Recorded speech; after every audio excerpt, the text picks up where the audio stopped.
The EC150's power control is located next to the silver calibration knob on the face of the unit. The calibration potentiometer is multi-turn for greater calibration accuracy. On the front plate you will notice a red calibration indicator light. Next to that are the two data logger outputs, both positive and negative.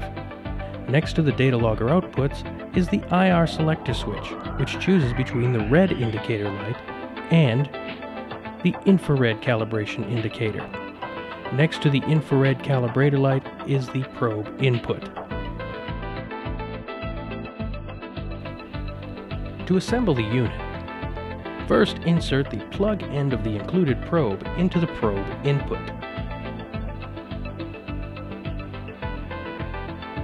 Next, attach the alligator end of the probe to your metal object.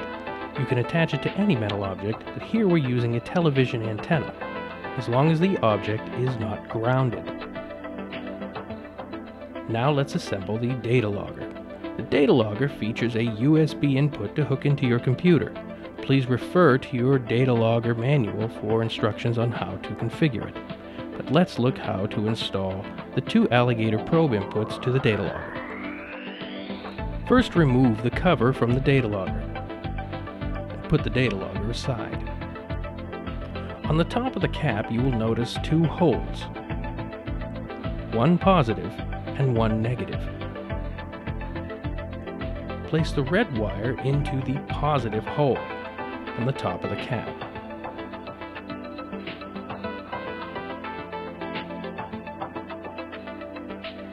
And place the black wire into the negative hole on the top of the cap.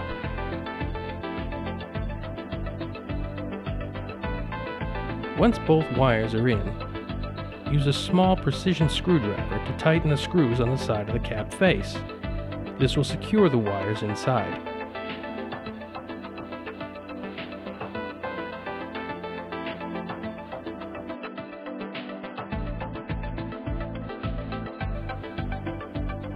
Next, give a little tug on the wires to make sure that they are secure. Now loosen the probe inputs on the end of the EC150, exposing the metal shaft beneath.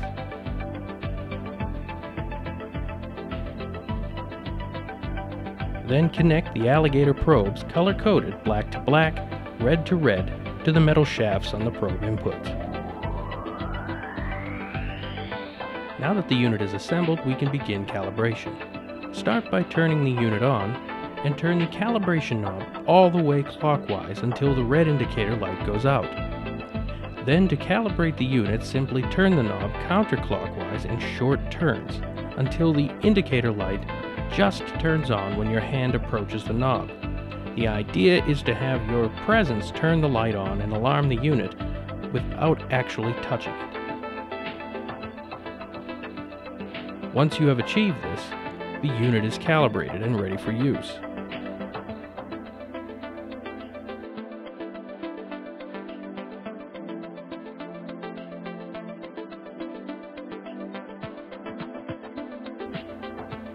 You will notice that now that the unit is calibrated, the metal object that you connected the probe to will also alarm the unit when you approach it, as you can see here in our demonstration. If you would prefer not to have a red flashing indicator light on during your investigation, it's possible to switch the unit to infrared mode. This will change the unit from flashing a red indicator light to an infrared indicator light. And this can be done by activating the switch next to the data logger outputs. Now the unit alarms will only be seen by infrared cameras. To change the unit's batteries, turn the unit over and